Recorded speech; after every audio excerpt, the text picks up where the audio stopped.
Hello and welcome on to yet another AQ3D full walkthrough video, and this is for Ashfall, which has literally just come out finally. So if you have not already, make sure you smash that subscribe button and leave this video with a like. So the first quest was incredibly straightforward, and the first few are you just have to go around and talk to the individual characters it tells you to. Now all we have to do here to find Galanoth is he is in this lovely tent. There are actually some treasure chests at the back that you can open with keys. I'm not entirely sure exactly how yet, because on my character page it does say I have the key thing to open them, but when I click on them it says I need a key, so we will soon discover that, and once I do I'll make a quick video on it. Anyway, so next quest we head outside and talk to this lovely quartermaster, and she will lead us on to a set of quests for the first sort of area. Now then, first of all, this quest is incredibly annoying, but it's also alright. All you have to do is you have to literally spam on the different boxes in this little stack, and you'll eventually get a quest drop. There is another 2 stacks just around the corner to the left next to the tent, and they will also give you the items you need. Once you've done all that, you can head back and of course turn in the quest. Next up, you have to defeat the little chickens. Again, a very straightforward start for us, not earning us too much XP. The level cap has also been raised for those of you who are not aware. I'm not sure whether it's capped at now 16, I presume it's just 16 it's capped at. So you've got another level to go up and enjoy pretty much. So next up, you have to come along to here and defeat the flying imps, as we are calling them. They are called imps. I'm really not sure why, to be fair, but once you have done that, it leads us on to defeating our first real sort of dragon. I know you had the Undead Dragon, but this dragon is basically just your flying morph effectively, and you can come along. He's sort of onto the top area of this bit of the map, and you can come along, defeat him here. He's not too hard. He is level 15, I believe, so if you are under-leveled, he will cause you a bit of trouble, so just get a little bit of help. And the quest drops you a ever lovely helmet. Next, you have to return into the tent again, where I believe you have to speak to Cord, who is the chap just to the left of Galanoth right there. And once I eventually decide to click on him, I'll turn in the quest and we'll see what he's got for us next. Now, we are still in the same area with this bit of the quest. We do not advance just yet.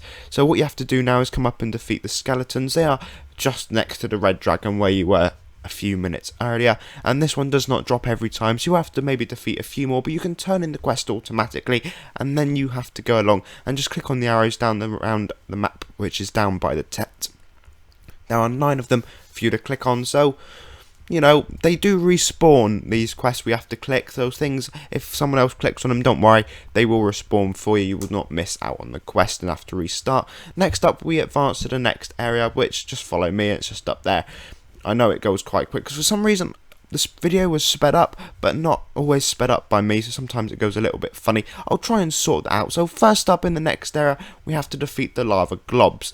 Now, of course, this quest is straightforward enough, and you also have to defeat some more of the flying eyes.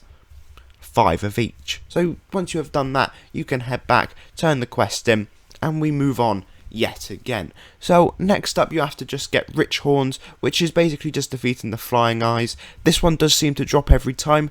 It may not drop every time for everyone, so don't panic if you don't always get the drops, because you are defeating the right monsters, I promise you that. So next up, you have to defeat some more of the lava globs, 8 of them to be precise, and once you've done that, quest is good to turn in again. This is actually a good little area for XP. The quest gives you a nice amount, and for level 16, I believe it's 80,000 you need, so it will do you well, especially if you've got double XP on, you'll probably even make the level. Next up, you have to go around and click on the burnt down trees. There's 12 you need to click on. I believe, like I said before, you can come back to when you clicked on previously, because it does seem to just respawn. So yeah, go for it. But also, you do have the little arrow now, which will help guide you with some quests, just to point you in the rough direction of where something is, which you need to click on. As you can see again, this time you have to place bombs. If you catch it quickly, you'll see someone else who does actually click on some of the bombs, like right then. And of course, I come back a bit later and the bomb is back. So that just proves the point I was trying to make to you earlier.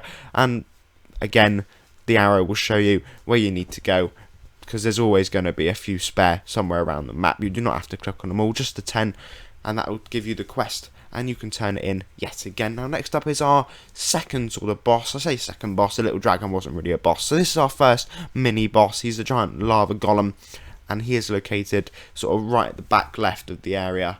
You will find him, he's not too hard, he sort of spawns in the sort of like pool looking area, and that leaves us to the final area with the final set of quests to complete. Now there is a boss fight, a proper boss fight in this area. Heads up, spoiler alert. A bit of a late spoiler, but it doesn't matter. So once you've spoken to this lovely chap, he will start you off on the first quest. We have to defeat the sort of sneevily looking guys. They are called like fans, something along that line. They've basically just got horns on them and they look like Sneevils, but they're red. That's effectively all it is to it. Once you've defeated a load of them, come back, turn it in, and he sends you off to go defeat some more, where one of them will randomly drop the item you need. As you can see, I get it then when I actually die at the same time, which worked out quite well because I'm going to spawn back. One thing I would say is if you ever advance quite far and you want to head back quickly, just jump off the edge because it will respawn you at the start immediately, so you won't have to worry about your 10-second countdown. Next up, you just have to defeat some of these sort of frog zards. I think they're called like lava zards, or they're not even called lava zards. For this quest, you have to come along and defeat the grey version of them. There's usually just one or two that spawn around. This one always seems to spawn in this spot right here. So if you just head down the first sort of ramp, you'll see them just past the first set of fans which we defeated earlier. Next up, you have to come down to where the red dragon is, and it will just load you up a short little clip, and it will turn the quest in for you once you head back. Next up, we have yet another quest to complete. And this time you have to defeat some more of the frog sards, and you just have to get some of their fangs, and then you have to head along and defeat the fans yet again, which are of course the sneevely guys we have come to quite a lot in this area. For some reason the video goes like, whoa, real slow at this point. That's alright, we don't mind a bit of slow motion, and once you've defeated 10 of them, it doesn't drop every time. Once you have completed the next quest. This quest here, you just have to go around, smash up some eggs. These again do respawn, so you can just head up, defeat a few, head back, and they should have respawned, so you can really do it without travelling very far around the map at all. Once you have done that, head back and you have completed the next quest, which will move us on very promptly. Here you go, so we turn it in and we head on to, well, we're getting to like the last 3 or 4 quests now, so this is quite a long release really. So we are back to defeating fans yet again. You just defeat 10 of them. This is so like the same old thing, so you should get into the swing of it, and you have to defeat 10 of the frog zards as well. Just to change it up, they put them together and you get a nice little XP for completing that quest. And now we move on to the boss. I would recommend having double XP on this. It's like can be like 7,000 for you.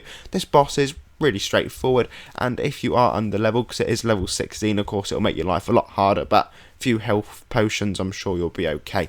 Once you've done that, you have one final quest to do, which is just to head back to Galanoth, and you have completed Ashfall Part 1. I believe there are 3 parts to this, so be prepared for weeks to come when we will head back yet again. As I said before, make sure you smash this video with a like and subscribe, because I'll of course be back for Adventure Quest Worlds on Friday, and anything else pops up. If I can figure out how you actually open those chests, I'll let you know. I know it's something to do with the badge I've got on my character page, but once I figure it out, I'll let you know, unless they haven't actually got them available yet. That might be it. So have a lovely day, and I will see you all again very soon.